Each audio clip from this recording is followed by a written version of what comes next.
Donde hay una mano, donde hay una mano. Está con nosotros Fernando Domínguez.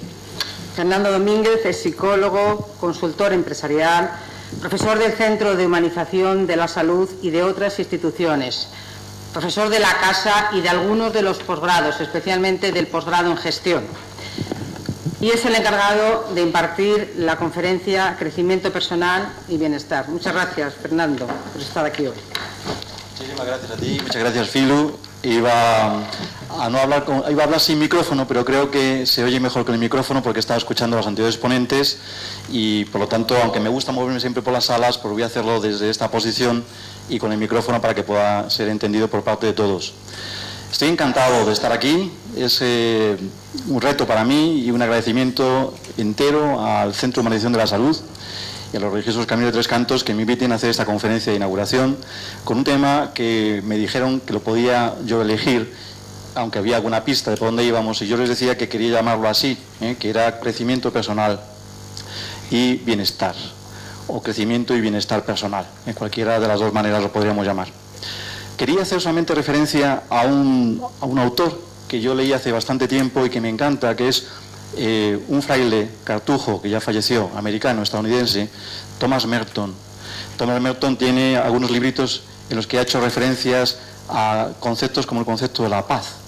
Y Thomas Merton decía en alguno de sus libros, que es la frase que a mí siempre me ha hecho pensar y que la quiero sacar aquí a colación después de haber escuchado algo a José Carlos Bermejo hace un instante, cuando hablaba de lo exterior y lo interior, y decía Thomas Merton: no habrá paz social si no hay antes paz interior.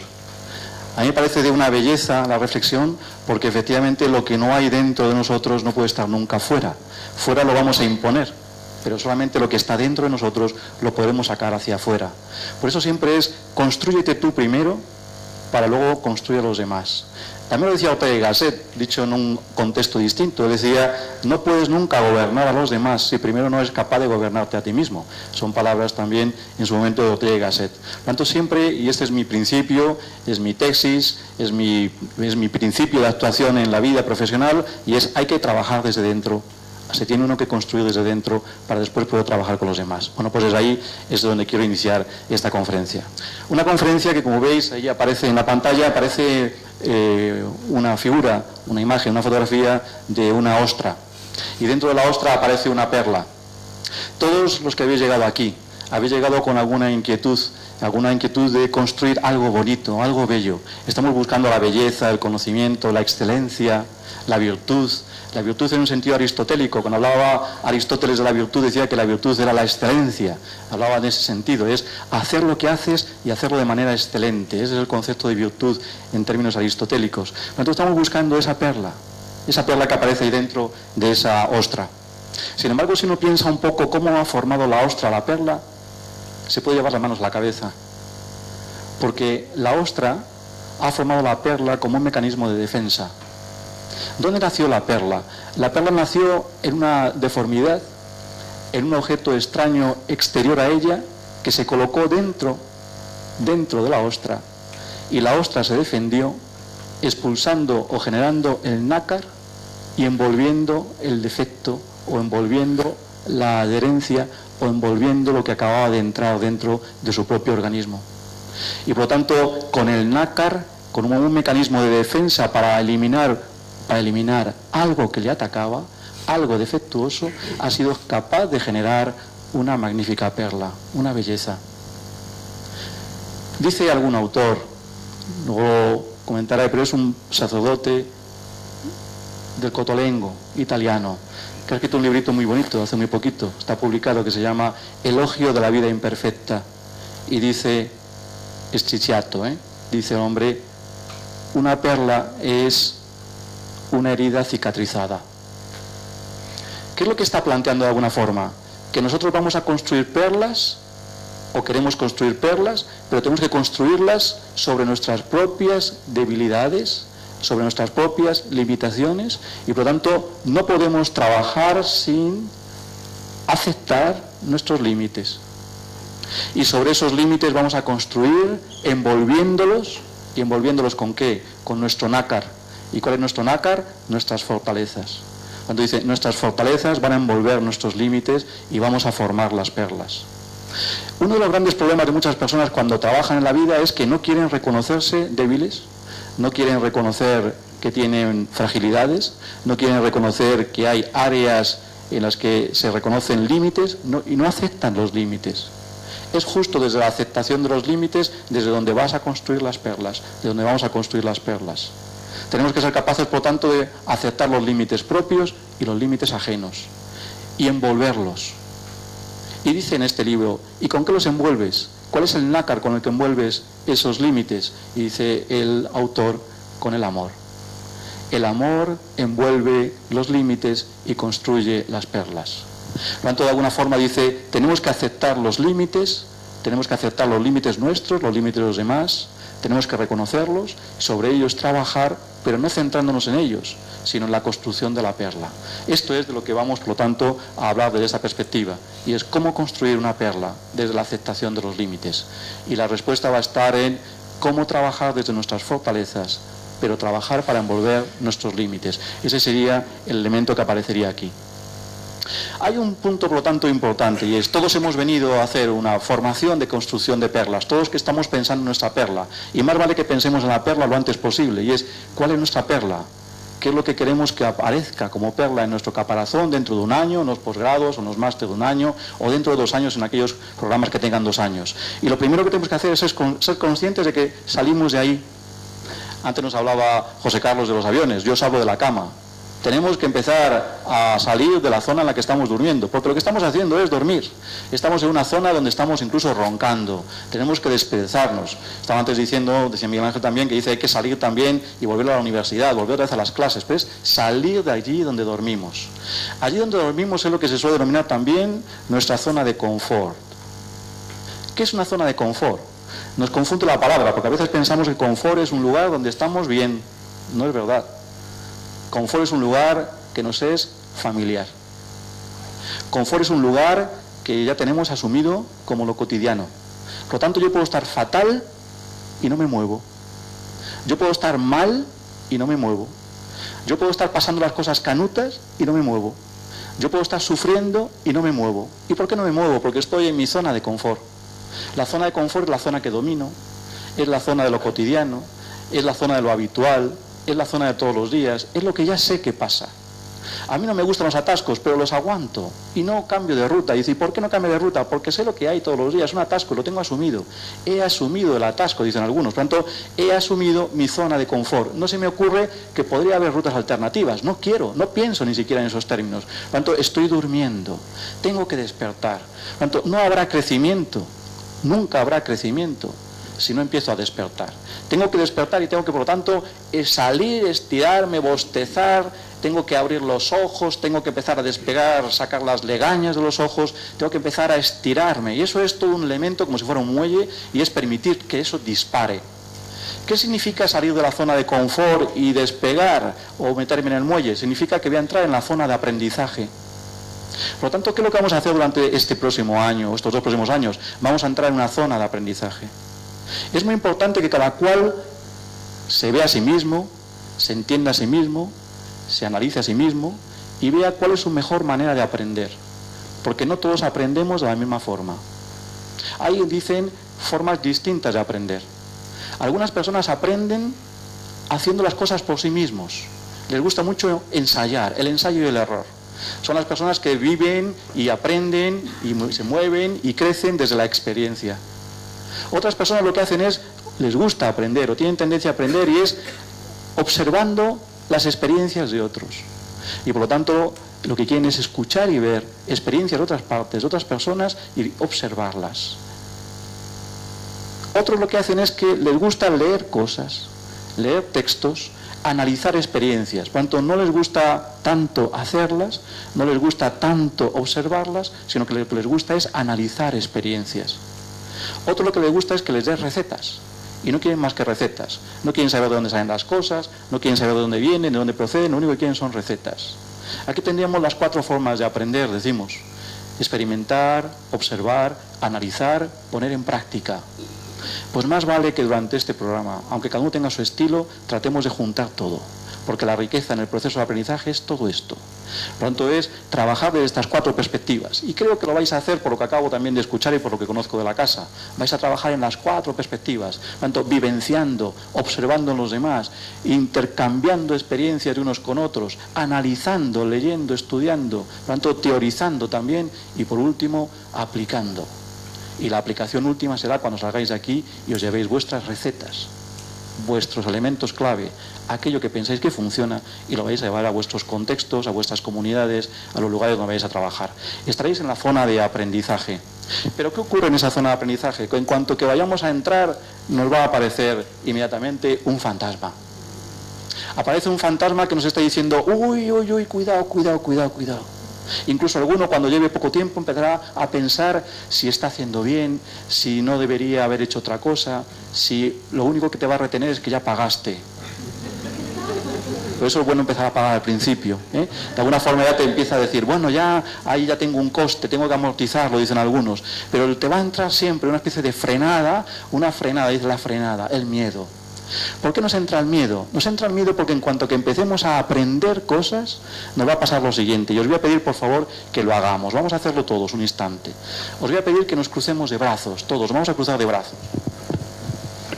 Y cuando estemos cruzados de brazos, yo lo estoy haciendo mal porque tengo el micro delante, ahora observar qué mano es la que sacáis. Normalmente siempre sacamos una mano encima del brazo, sacamos la mano derecha, sacamos la mano izquierda. Esto es mi bagaje, esto es lo que yo traigo hasta el día de hoy.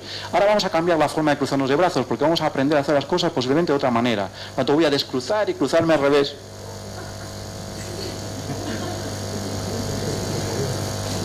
En cuanto que hagamos esto, ya hemos experimentado lo primero. Este es el primer experimento de mi máster, de mi posgrado. ¿Qué estoy experimentando? Un cambio. ¿Cómo me estoy sintiendo? Raro. Bueno, pues esto es lo que se espera durante los próximos meses y es sentiros raros, raras. O vais a sentir mal, dicen algunos, hay un coste. Por lo tanto, hay un tema importante a poner en marcha y es que no habrá cambio si no asumo coste. Porque voy a modificar hábitos, voy a modificar formas de actuación, voy a modificar maneras de trabajar. Por lo tanto, vais a experimentar el sufrimiento en muy poco tiempo. Pero cuando uno experimenta el sufrimiento en muy poco tiempo, es el síntoma de que va bien. Porque lo que te está diciendo es, estás ya cambiando. Por lo tanto, ya estás generando la transformación. Por lo tanto, bienvenidos los sufrimientos, bienvenidos las pérdidas de confort, bienvenidas las incomodidades. Porque nos está diciendo, vamos bien. Por lo tanto, no nos asustemos, pero el fantasma va a aparecer. No nos asustemos, pero va a aparecer ese fantasma. Es importante, por lo tanto, entender que este va a ser nuestro proceso y, por lo tanto, hay un tema importante que quería ver con un vídeo y es, antes de iniciar la carrera, el vuelo al que os invitaba antes José Carlos, os voy a invitar a ver un vídeo para que nos hagamos esta pregunta. Aquí está presentado como ¿por qué corres? Y yo lo que os diría es que lo presentaréis la pregunta a nivel personal y es ¿por qué he venido aquí? ¿Por qué? Una vez me preguntaron ¿por qué corres? Traté de dar alguna respuesta, algún buen motivo, pero esas respuestas vinieron con el tiempo. A medida que corría fui encontrándolas y cuanto más kilómetros recorría, más reales eran. Y pensé, corro porque es saludable, porque me hace bien, corro porque me veo mejor, quemo calorías y me quito de encima los kilos de más. Corro porque mejora mi humor, corro porque después de hacerlo descanso mejor. El cuerpo de un corredor aprovecha más las horas de sueño. Corro porque mi corazón se vuelve más eficiente. El atleta adquiere gradualmente la capacidad de bombear más sangre con menos latidos. Mejora mi circulación, lo que oxigena mejor los tejidos. Y esto hace que mis órganos también funcionen mejor. Corro porque aumentan mis niveles de serotonina y esto reduce la posibilidad de estados depresivos. También aumenta en mí la cantidad de endorfina, que es la hormona que produce el estado de bienestar y combate el dolor. Cuando corro, se estimula la formación de masa ósea, ayudando a prevenir afecciones como la osteoporosis. Corro porque corriendo elimino el cortisol, que es la hormona del estrés. Cuando corro, se produce mayor elasticidad en mis vasos sanguíneos, lo que ayuda a mantener la presión en niveles normales. Correr hace que mis pulmones potencien su función, lo que a la vez reduce el riesgo de contraer infecciones respiratorias. Corro porque, básicamente, tengo una mejor calidad de vida. Adquiero una rutina sana, cuido mi cuerpo, mis comidas, mis hábitos, y me hago dueño de una nueva visión de mundo. Pero todo esto, siendo tan bueno, no es lo mejor. Eso viene ahora. Lo mejor es que corro porque gano para toda la vida nuevos y buenos amigos.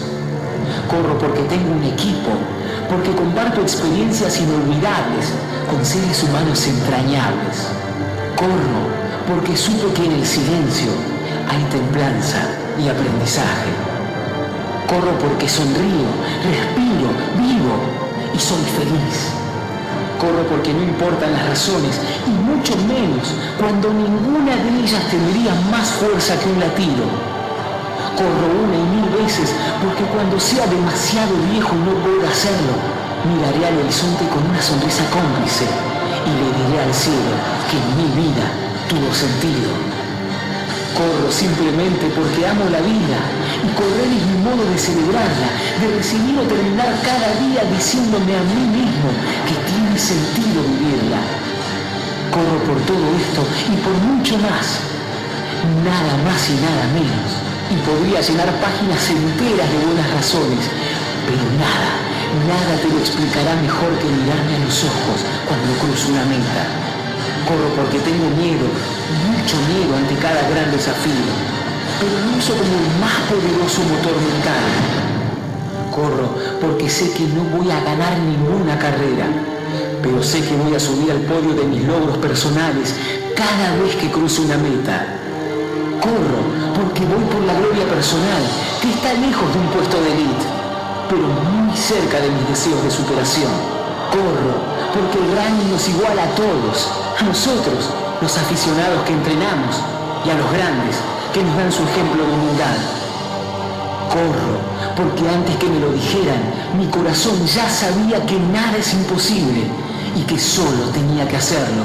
Corro porque, como alguien dijo, el dolor es pasajero, pero la gloria es eterna. Corro porque me gusta ver una medalla cerca de mi corazón. Corro porque en la pista me transformo y me siento el más valiente guerrero. Corro porque es un desafío permanente y sé que lo difícil me gusta. Corro porque una carrera es la mejor metáfora de la vida que encontré, porque cuesta, duele, hay que esforzarse, pero al final siempre hay recompensa. Corro porque siento el viento contra mi cara como si fuera una caricia de libertad. Corro porque cuando termino, mi corazón me lo agradece y lo traduce con una sonrisa en mis labios. Corro porque mis piernas son el instrumento que me llevan a superar las barreras que pone mi mente. Corro porque cada paso me lleva hacia adelante, y adelante es futuro, y el futuro es vida, y la vida es amor. ¿Por qué corres? Corro porque cuando logro una meta importante, las lágrimas me nacen de manera incontenible, porque una vez más me vencí a mí y a mis fantasmas.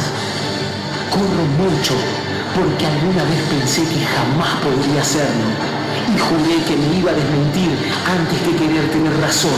¿Por qué corres? Corro porque una vez quise ser héroe por un día y lo logré. Corro porque tengo la sangre caliente, la mente fuerte, el espíritu joven y el corazón apasionado. Corro porque tengo mi próximo objetivo en mente. Corro porque cada vez encuentro nuevos desafíos. Corro porque siempre habrá alguien más rápido que yo, pero con quien sentiremos la misma emoción al sentirnos ambos ganadores. ¿Por qué corres? Corro porque el running no sabe de fronteras, banderas ni idiomas. Corro por orgullo, por pasión, por decisión. Corro porque quiero que alguien sienta orgullo por mí. Corro porque quiero dejar un legado invisible, porque lo que haga en vida redundará en la eternidad. Corro en memoria de alguien. cuando te pregunten, ¿por qué corres? Acá tenés algunas respuestas.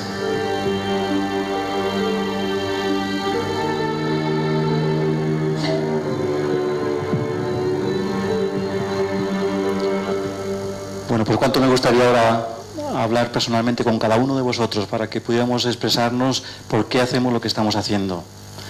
Si no sois capaces de escribir en una hoja de papel 100 formas distintas de expresar por qué estáis aquí, no lo habéis encontrado todavía. Pero estáis a tiempo. ¿Por qué estoy aquí? Porque hay montones de motivaciones, montones de razones, montones de respuestas a la pregunta ¿por qué estoy aquí? Y todas son genuinas, todas son legítimas, todas son legítimas. Y como ha dicho al final este entrenador de coaching deportivo, dice, cuando quieras saberlo, tienes que preguntar porque las respuestas están en el corazón, aquí. Y seguro que vuestro corazón está ahora lleno de algo que late, algo que dice, ¿por qué estoy aquí? ¿Por qué he venido a esto? ¿Por qué he venido a este posgrado o a este máster? ¿Por qué estoy aquí? ¿Por qué estoy aquí? ¿Por qué estoy aquí? Es el motivo. Pero encontraréis realmente una respuesta para crecer cuando cambiéis la pregunta de no por qué, sino para qué. Y todavía más cuando la pregunta se transforme en ¿para quién? Por tanto, esa es la transformación que vamos a hacer a las preguntas. ¿Por qué he venido aquí? ¿Para qué he venido aquí? ¿Para quién he venido aquí? Por tanto, haréis algo para los demás, que será la última instancia, la última motivación del por qué estoy haciendo algo. Lo hago para entregar luego eso en forma de servicio a otras personas, que son las personas que voy a encontrar en situaciones de duelo, en situaciones de acompañamiento, en situaciones de asesoramiento, de counseling, en situaciones de gestión. Si estoy en una residencia o estoy en una comunidad, habrá un para que sea una persona. ¿Para quién? ¿Para quién? ¿Para quién? ¿Por qué estoy aquí? Qué importante, por lo tanto, el tener una respuesta bien construida a este elemento de ¿por qué corres? Dicen que a veces venimos a las empresas, a los organismos, a las instituciones formativas o académicas, como puede ser esta, y venimos a que nos motiven. No, la motivación está dentro. La automotivación. Por eso dicen algunas personas que dicen a las personas que están al cargo de equipos o otras personas, dicen, no hace falta que les motives, lo único que tienes que hacer es no desmotivarles. Porque la motivación ya existe la automotivación. Por lo tanto, lo único que hace falta es preguntarte por ella y preguntártelo de manera a la enésima, exagerada. ¿Por qué estás haciendo lo que estás haciendo? Este sería el elemento. Desde esta perspectiva, hay un elemento que quería ahora trasladar y es, voy a jugar con la parte de, entonces, ¿qué cuenta el tema este de bienestar? ¿Qué es lo que nos están contando sobre la cosa esta del bienestar? Lo que nos dicen es, yo no voy a poder construir un motivo para hacer las cosas, no voy a poder construir un motivo para crecer en la vida, y para crecer en la vida, creciendo yo, hacer crecer a los demás, si yo internamente no estoy bien. Thomas Merton, no habrá paz social si no hay paz interior. Por lo tanto, lo que tengo que hacer yo es pacificarme por dentro, dicen algunos. Tengo que generar un fuste interior, tengo que hacer un soporte interior, un mástil que aguante los vientos, que aguante las tempestades. Tengo que crecer interiormente y fortalecerme. Y ahí es donde aparece el concepto que dice, crecer es poner en juego o en marcha una serie de características personales de bienestar. Bienestar, vamos a cambiar bienestar y lo vamos a poner al revés. Bienestar, dicho al revés, sería estar bien. Si yo no estoy bien, no puedo hacer que los demás estén bien. Si yo no estoy bien, no puedo ayudar a los demás. Dicen algunos que tengo también que cuidarme para cuidar. Algunos de esos cursos que se hacen también aquí en el Centro de Humanización de la Salud. Cuidarme para cuidar. Tengo que crecer yo para ayudar a los demás. Cuanto tengo que tener bienestar personal. Estar bien. Y ese estar bien, de alguna forma, dice, es trabajar desde mis fortalezas, sin autoengañarme, y es aceptando mis límites. Por lo tanto, tengo que ver dónde están mis límites. Tengo que trabajar con ellos, no para recrearme en ellos, sino para cubrirlos con las fortalezas, para cubrirlos con la pregunta de por qué corro, y desde ahí hacer que el fuste tome fuerza y crezca. ¿Qué es lo que quiero presentaros esta tarde desde esa perspectiva? Pues os quiero presentar un modelo que viene de un psicólogo americano que fue el director de la Asociación Americana de Psicología en Estados Unidos y que es Martin Seligman.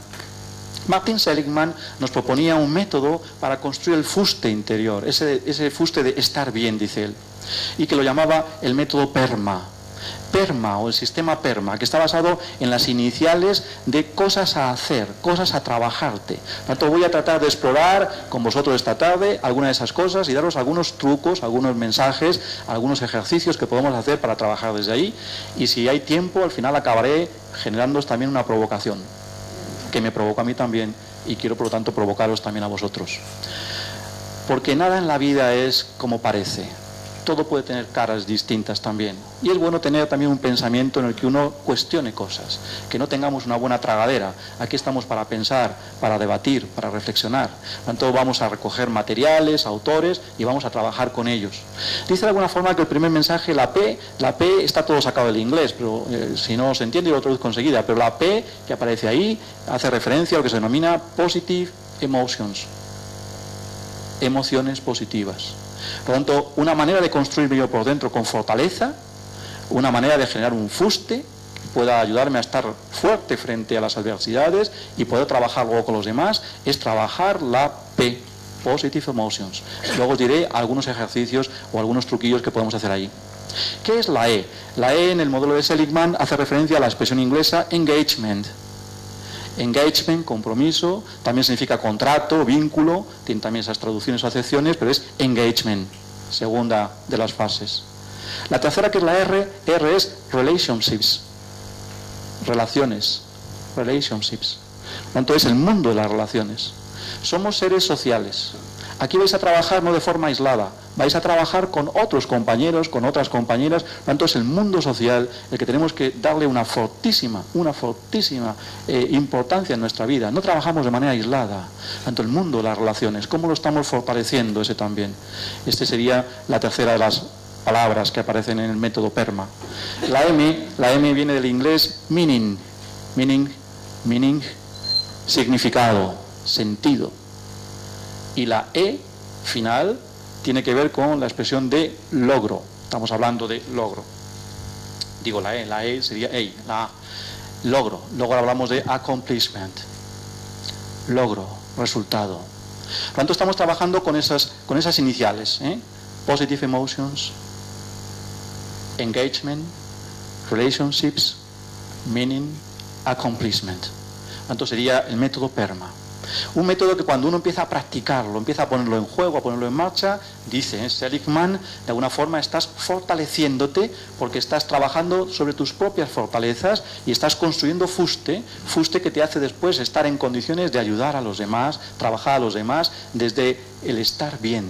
Porque esto dice, lo que te provoca de alguna forma es estar bien. Vamos a ver algunos de los elementos de cada uno de ellos y luego la provocación final. ¿Cuál sería alguna de las cosas a trabajar desde la perspectiva primera? Positive emotions. ¿Qué vemos ahí? ¿Qué vemos en la cara? Sonrisa, ¿verdad? Sonreír. ¿Podéis sonreír al que tenéis al lado? Mirad al de al lado.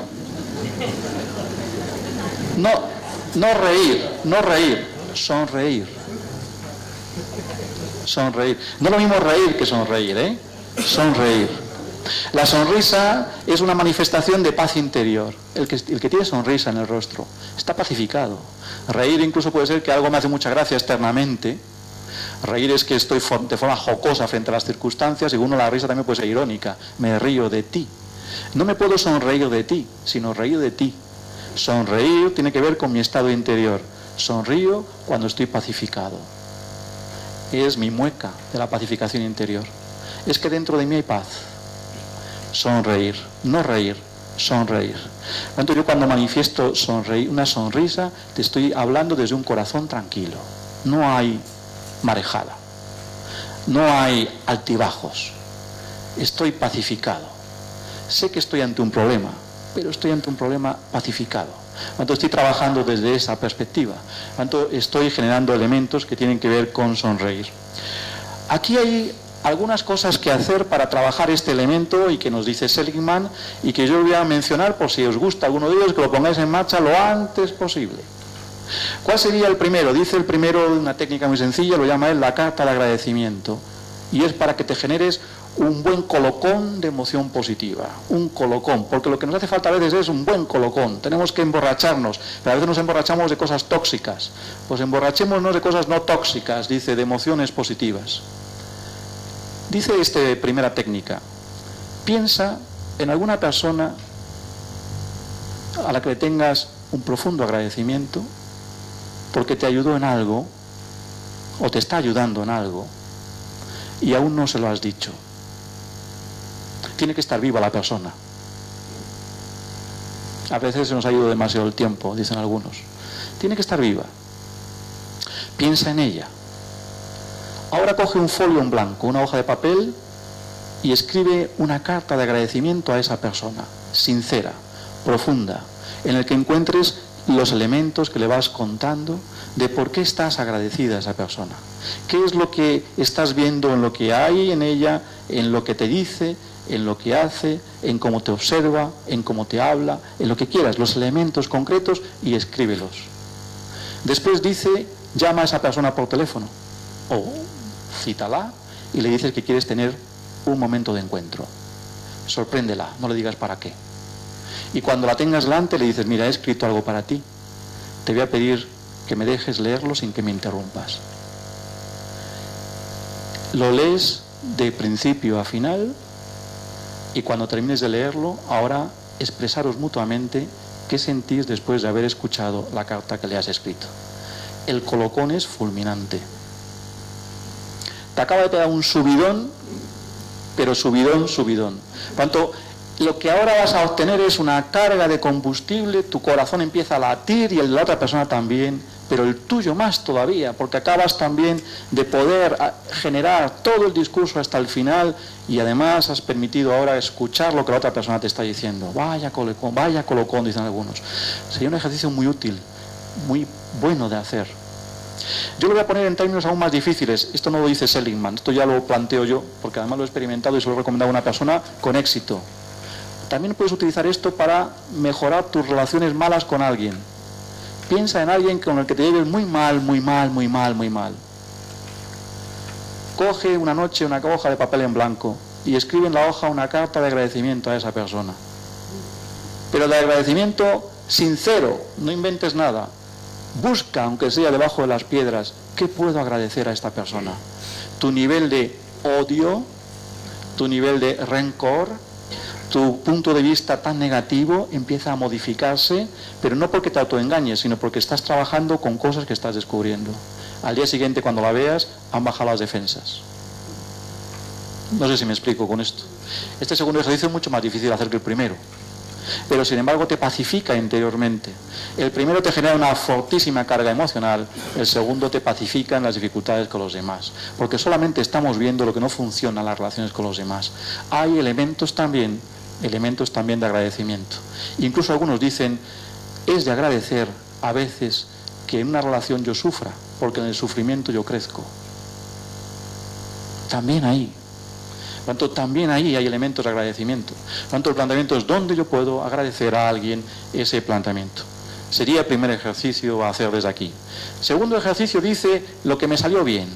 ¿Qué es lo que me salió bien? Lo que me salió bien es coger el hábito de, cuando llegue la noche, cuando llegamos a nuestras casas por la noche, de qué hablamos con la gente con la que convivimos. Normalmente, ¿qué le contamos?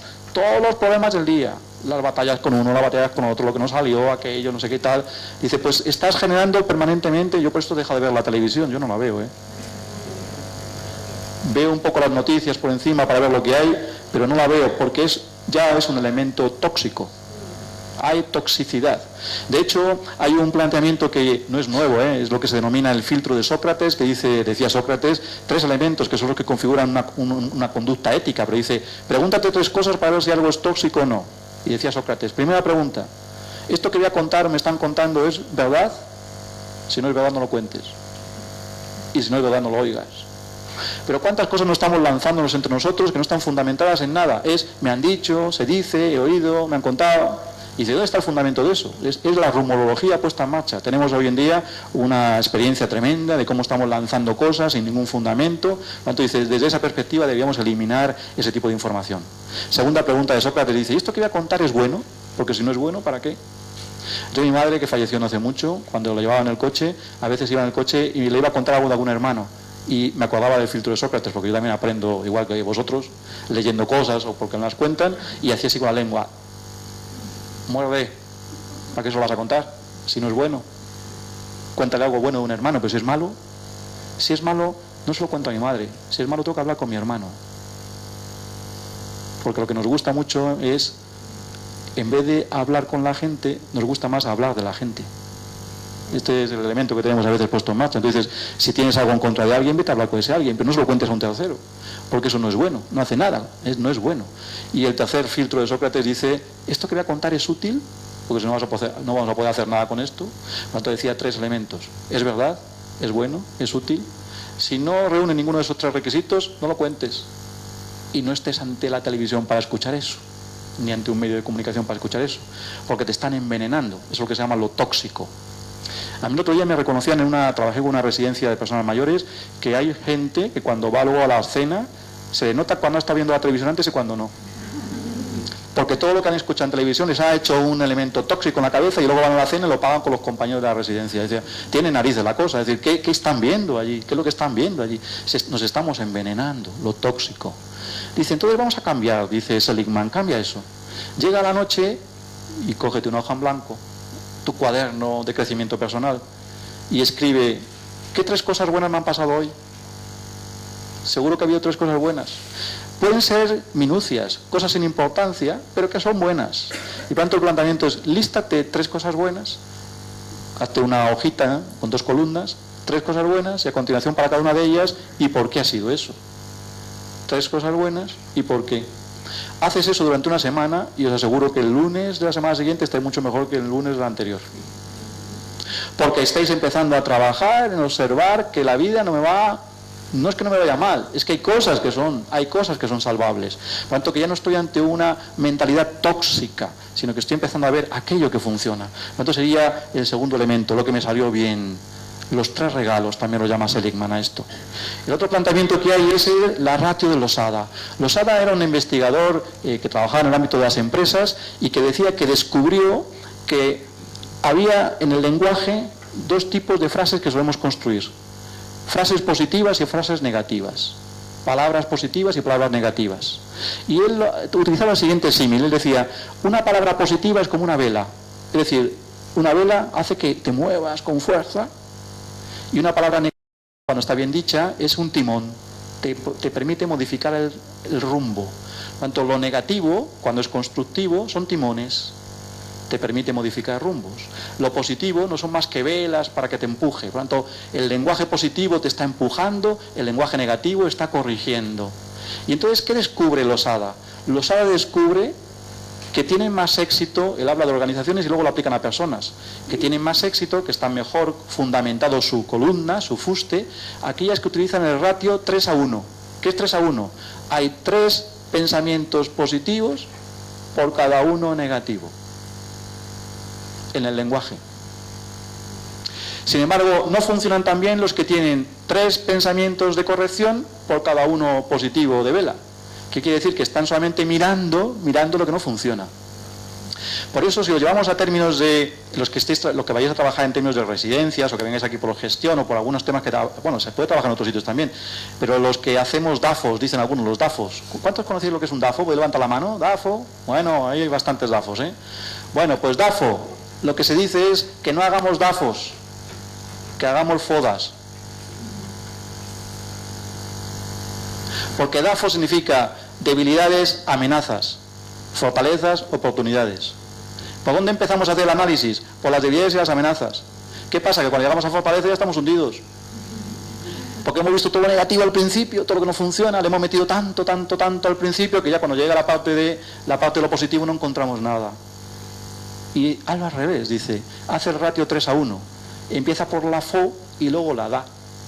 No empieces por la DA y luego la FO, porque te estás hundiendo. Estás trabajando con el ratio invertido. Entonces, haz FODAS. Trabaja con la ratio invertida. Dice, 3 de vela por 1 de timón. 3 de vela por 1 de timón. ¿Qué es lo que no funciona? 3 de timón por 1 de vela. 3 de timón por 1 de vela. Eso no funciona. Pero tampoco nos pasemos. 11 de vela por 1 de timón. Es la autocomplacencia, ojo, Eso no nos lleva a nada, Esto es una barca que ya está empujada por el viento, se va a estrellar contra seguramente en algún acantilado, porque está demasiado empujada, hay mucho empuje. Dice lo justito, como dice otra vez Aristóteles, el punto medio está la virtud. Nos iríamos allí. 3 de vela por 1 de timón. ¿Cuántos serían elementos para poder trabajar desde esta perspectiva? Os invito, por lo tanto, a que cojáis alguno de estos en estos próximos días y empecéis a practicar para ir construyendo vuestro fuste. Segundo elemento, el segundo elemento que tenemos es engagement. Engagement hace referencia al compromiso.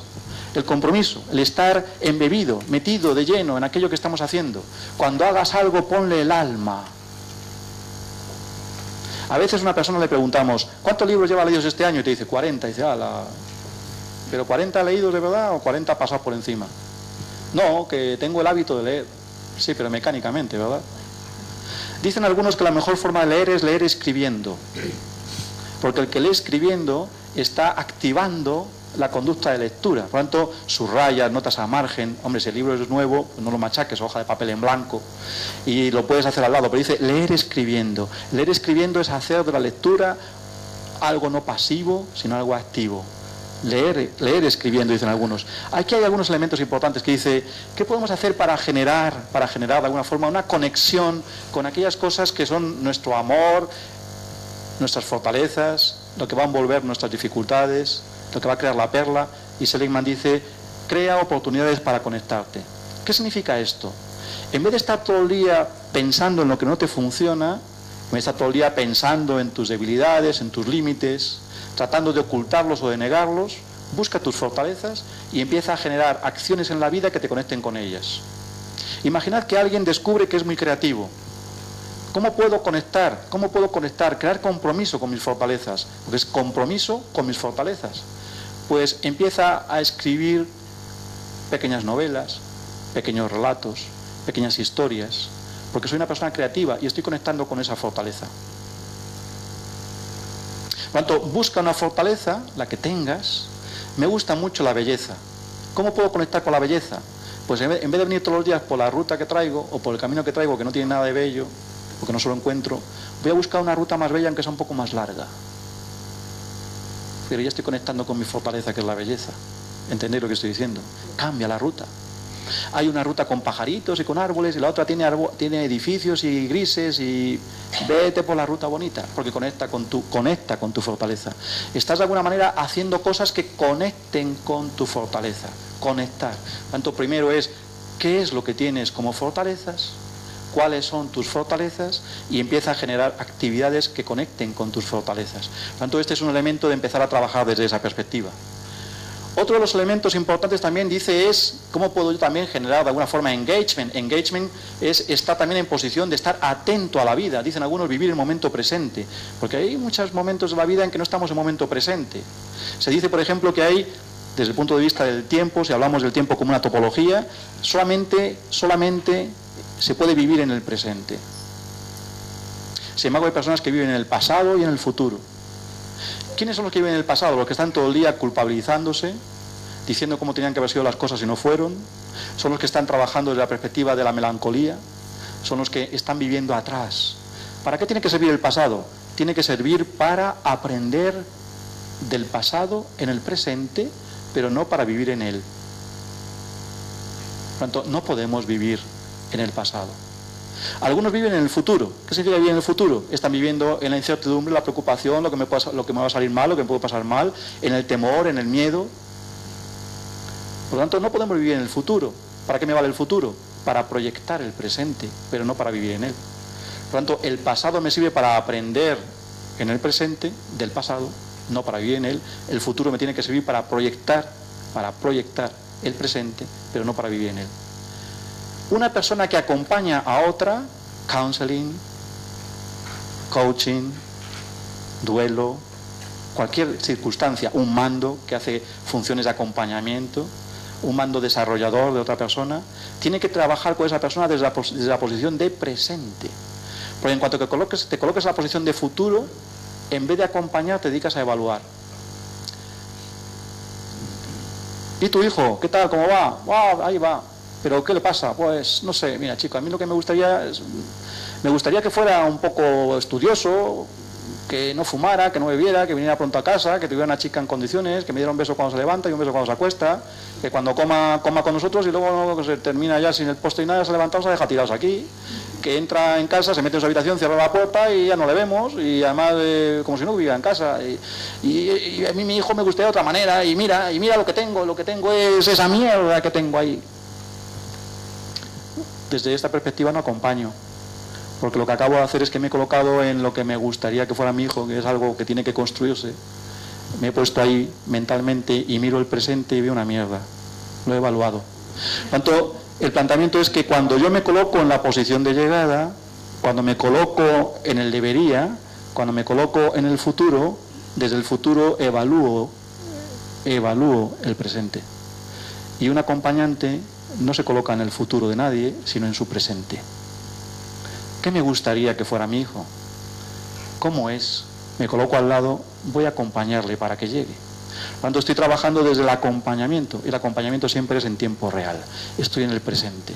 Sin embargo, estamos muchas veces mentalmente en los futuros, en los deberías, en las posiciones de llegada, nos hemos convertido en jueces de los demás, porque estamos trabajando desde el punto de llegada. Entonces es algo totalmente contraproducente. Tenemos que estar siempre en tiempo presente con la energía cargada. ¿Qué significa con la energía cargada si lo vemos desde el punto de vista de nuestra vida? Pues tenemos que hacer mención a este grafiquito que aparece aquí, que es el que tiene que ver con lo que se denomina las cargas. Aquí estaría el cómo evoluciona nuestro día desde el punto de vista de energía intelectual. La energía intelectual tiene momentos de punta y momentos de valle. ¿Cuándo estamos más despiertos? Normalmente desde el punto de vista de energía intelectual. Dice, pues es al final de la mañana, al final de la tarde. Ahí nuestra energía está muy cargada, energía intelectual. Cuando estamos hechos polvo, desde el punto de vista de carga energética, es al principio de la mañana y a mitad de la tarde.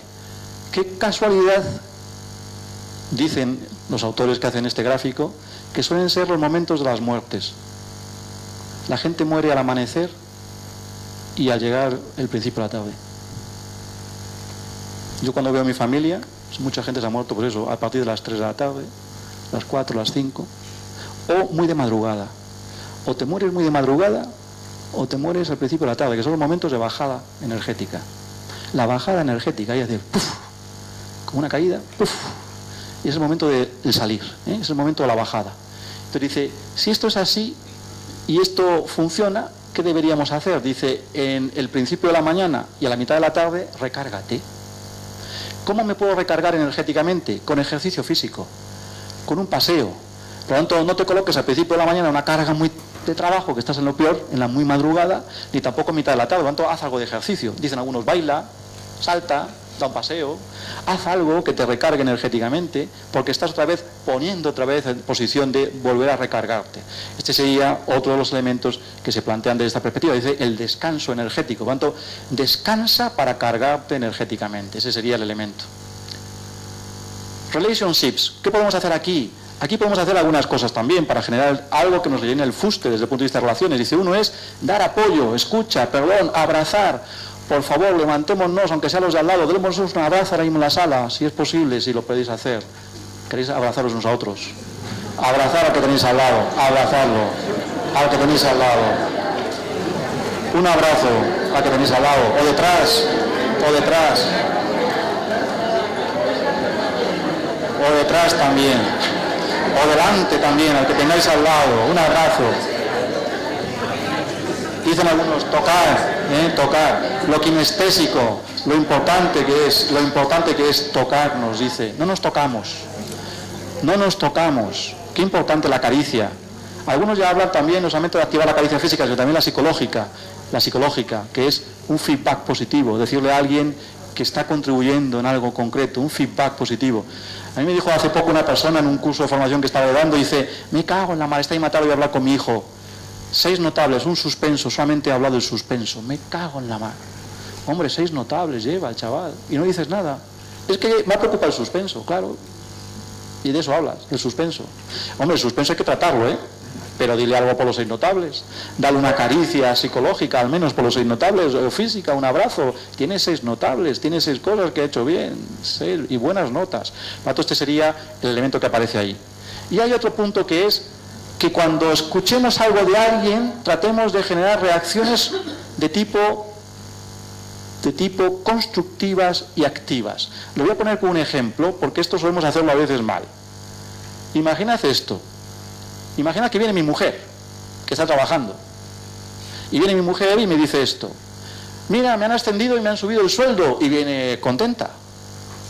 Y yo entonces le respondo lo siguiente: ¿qué hay esta noche para cenar? Vamos, me importa un pito lo que me acaba de decir, dice alguno, dice, pero que te estoy contando algo positivo y te acaban de sacar una frase que es que ¿qué hay esta noche para cenar? Y tú dices, vaya chafado, te acabas de quedar chafado, ¿verdad? Porque te das cuenta que no te han escuchado. Estás más preocupado por su estómago que por la buena noticia que le traes. Esto es lo que se denomina una respuesta pasiva destructiva. Pasiva destructiva. Desde aquí las emociones positivas ni se mueven. Todo lo contrario. Seguramente queda la cena en cabreo. Lo podemos mejorar. ¿Y cómo lo podemos mejorar? Pues podemos decirle, le podemos decir esto, dice, pues me parece una responsabilidad demasiado grande, ahora vas a pasar muchas noches fuera de casa. En vez de alegrarnos de su buena noticia, le estamos haciendo ver las dificultades que va a tener la noticia que nos trae. Y decimos que va a tener mucha responsabilidad, no sé si lo has pensado bien, a lo mejor ya no lo vemos tanto ahora. Mira que ahora meterte en la cabeza un máster, un posgrado, con lo bien que estábamos en casa cenando todos a las 8. Ahora no vas a cenar a las 8 a lo mejor, porque el que está haciendo un máster, un posgrado, deja de cenar a su hora. Tendrá que cenar en otra hora, pero estamos trabajando desde esta perspectiva. El siguiente dice, qué buena noticia, te lo mereces, punto, ya no hay más comentarios. Bueno, no está mal, pero eso es cuetito. Hace una referencia positiva, pero no trabaja con ella. Es lo que se denomina pasivo y constructivo. ¿Y cuál sería el mejor elemento que se plantea desde Seligman? Dice, haz esto. Trata de que reconstruya lo que ha vivido y que te lo cuente. Por lo tanto, se llama hacerle preguntas para que vuelva a experimentar la emoción positiva. Y al experimentarlo, la experimenta por segunda vez y tú también. Es lo que se llama constructivo, activo y constructivo. ¡Qué bien! Estoy orgulloso de ti. Sé lo importante que era este ascenso. Cuéntame cómo fue, qué te dijo tu jefe, cómo reaccionaste. Estás permitiendo que describa la emoción, que vuelva a vivirla, está recuperando la emoción. Estamos ayudando otra vez a trabajar reconstruyendo emociones desde esa perspectiva. Meaning, cuando hablamos de meaning, ¿qué podemos hacer en meaning? ¿O qué se nos puede hacer para construir el fuste? El primer punto es, dice, repite lo que logra significado personal. Hacer muy bien algo que no merece la pena no tiene sentido. Por tanto, hagamos bien lo que merece la pena. Esto es lo que dicen que es la diferencia entre eficacia y eficiencia. Eficiencia es hacer bien una cosa. Eficacia es hacer bien lo que hay que hacer. A veces hacemos bien muchas cosas, pero no son las que hay que hacer o no tienen sentido. Entonces, centrémonos en ver qué es lo que hay que hacer. Por tanto, lo que tiene sentido. Desde esta perspectiva dice, si cogiéramos el ejercicio de antes, de los 3 regalos estos del día, ¿qué 3 cosas me han salido bien hoy? ¿Por qué me han salido bien? Habría que meter una siguiente columna, dice Seligman, que es ¿cómo me he sentido? ¿Qué significado ha tenido eso que me ha pasado para mí? Y entonces ahora vendría la 4ª pregunta, y es, ¿qué voy a hacer a partir de ahora para que esto se repita? Por tanto, todo aquello que te genere emociones positivas, y que además conecte con sentido para ti, tenga un sentido, busca cómo repetir eso otra vez. Y el segundo dice, importante, sobre todo para las personas que tienen una vida religiosa, una vida espiritual, o que tienen elementos de trascendencia, y es, yo lo que siempre digo es, utilizar el Salmo 126. Para mí, la primera parte del Salmo 126 es la clave de muchas de las cosas que recomiendo a la gente en ciertos ámbitos, y creo que aquí puedo hacerlo. Y el planteamiento es, dice el Salmo 126, no sé si alguno sabe de memoria, pero la primera parte dice, si Dios no construye la casa, en vano se cansa el albañil o el constructor. Por tanto, no todo está en vuestras manos, no todo está en mis manos, no todo está en nuestras manos, reconstruir las cosas. Por tanto, dice, tengo que buscar de alguna forma también, que haya un padre que esté trabajando o que yo esté trabajando en la voluntad de este Padre para hacer esto. Cuando estamos trabajando de una perspectiva también de meditación, oración, porque a veces lo único que nos buscamos es a nosotros mismos en la acción. Y a veces pensamos que todo depende de nosotros nada más, y no es verdad. Y a veces también pensamos que los resultados los vamos a ver nosotros, las cosas, y no es verdad. Yo voy a contribuir al resultado, pero a lo mejor el resultado yo no lo veo. ¿Cuál es mi contribución? El esfuerzo. ¿El resultado dónde está? En la comunidad, en lo colectivo. El resultado es de todos, el esfuerzo particular. Cuanto el planteamiento es, bajemos un poco el grado de arrogancia con el que acometemos a veces las actividades y las acciones. Soy un mero contribuidor, contribuyente, soy un mero colaborador de un resultado que a lo mejor yo no veo, que a lo mejor no es mío. Estoy solamente poniendo de alguna forma elementos a ese punto. Y esta es la provocación que quería que viéramos. No sé en qué hora estamos. Muy mal. Entonces no os puedo enseñar la provocación, lo siento. Lo dejaremos para otro momento, pero no lo puedo poner aquí la provocación. Pero la provocación solamente la voy a enunciar nada más. Dice solamente desarrollar el pensamiento crítico. Yo ahora solamente voy a preguntaros esto, y es, normalmente tenemos a veces en la vida pensamiento negativo. ¿Qué es pensamiento negativo? El que siempre está pensando de forma negativa. Todo va a salir mal. Es el que tiene el gafe, pero el gafe mental. Algunos han dicho que lo contrario del pensamiento negativo es el pensamiento positivo. Bueno, pues ahí está la provocación. Eso es falso de toda falsedad. Lo contrario del pensamiento negativo es el pensamiento crítico. Y aquí es donde yo quería colocar el vídeo, que era la provocación, para que nos contara la autora de un libro que ha escrito sobre esto, y es: el pensamiento positivo tal cual se nos está vendiendo es una manipulación social. El pensamiento positivo tal cual se nos está vendiendo es una manipulación social. Porque el pensamiento positivo lleva a no hacer nada, a justificar todo lo que pasa. Y solamente se genera acción desde un pensamiento crítico constructivo. Por tanto, ojo con los pensamientos positivos, las psicologías positivas. Lo que hay que tener es el corazón en positivo, la actitud en positivo, un corazón que lata para construir cosas, pero no una tragadera. Y la tragadera se llama pensamiento positivo. Por tanto, ojo con el pensamiento positivo, que es una auténtica tragadera la que tenemos ahí. Desarrollar, por lo tanto, pensamiento crítico, ese es el elemento que estaría. Y el librito, si alguien lo quiere comprar por ahí, se llama así: Sonríe o muere. Sonríe o muere, lo podéis buscar. Es un libro que hace una denuncia profunda de todo el planteamiento. Ahora os digo al final, pero Sonríe o muere lo podéis encontrar en internet. Sonríe o muere, ahora os digo el autor, lo tengo apuntado, y es el planteamiento de desarrollo. El último punto, me está sonando mi reloj, quiere decir que quedaban unos 5 minutos, más o menos, me parece que es así. El último punto que quería hablar con vosotros es accomplishment, que tiene que ver con el elemento que hace referencia al tema de el lograr cosas en la vida desde la perspectiva personal. ¿Cuál sería aquí el elemento? El elemento que cosas que podemos hacer es, dice, construye los elementos del éxito personal.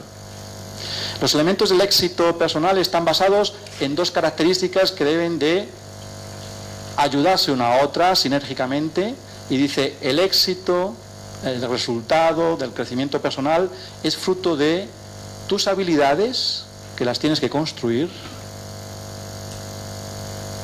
Y esto vais a hacer posiblemente en alguna medida en en los másters o en los posgrados que estéis aquí, habilidades, conocimientos, pero hace falta otra variable muy importante. Dice una pedagoga de Chicago que dice, siempre he pensado que la gente con éxito es la gente que tiene habilidades, y dice esta pedagoga, y he visto que no. La gente con éxito, dicen algunos, son los que tienen inteligencia emocional, que eso es otra cosa que nos están vendiendo. Mal, a veces, y no digo con eso que esté mal la inteligencia emocional, ojo, pero que no es la panacea a veces como lo presentamos. Dice, no es la inteligencia emocional, dice, la clave está en inglés, dice grit, I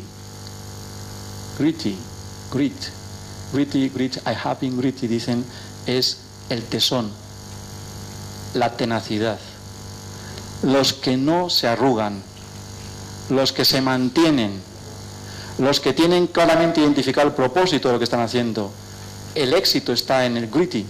Tanto es gritty. Gritty viene del inglés, es apretar los dientes.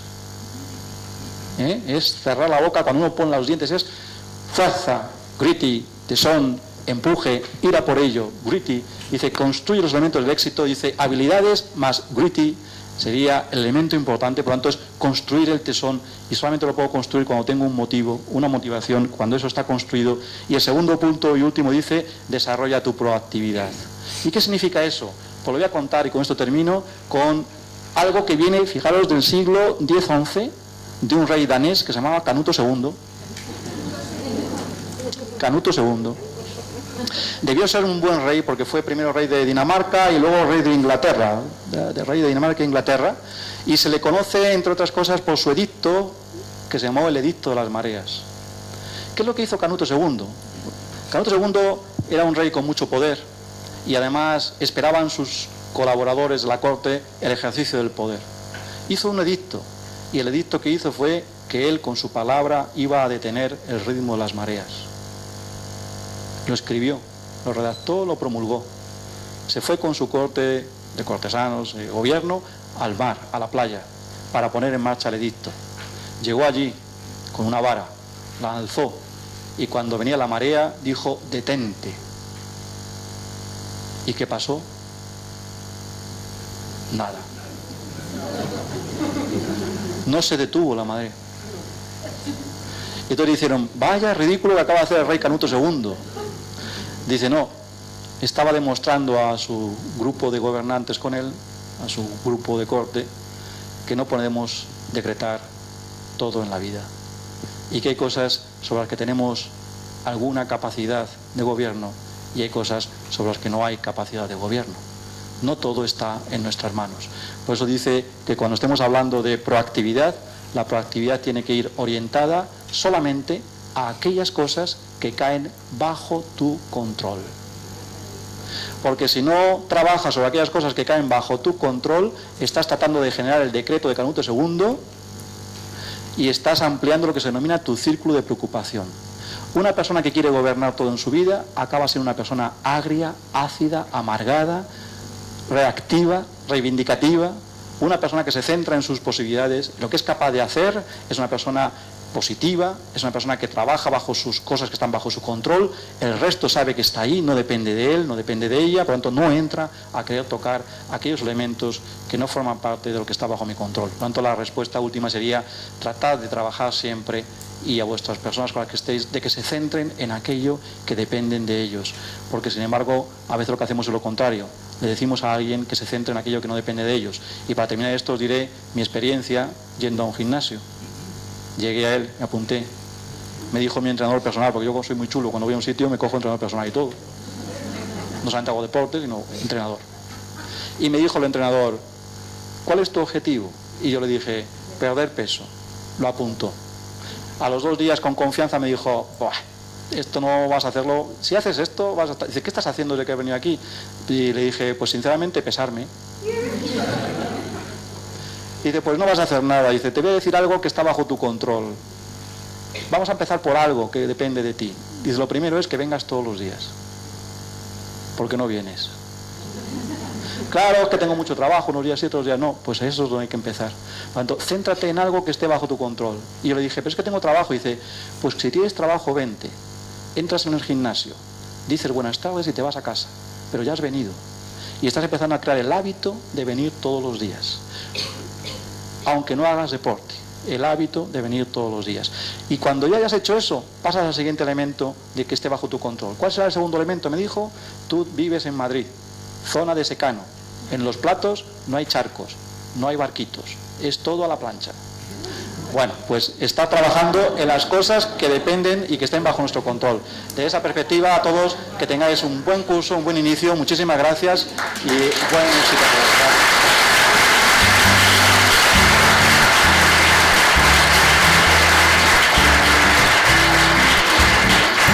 Donde hay una mano, donde hay una mano, donde hay una mano, donde hay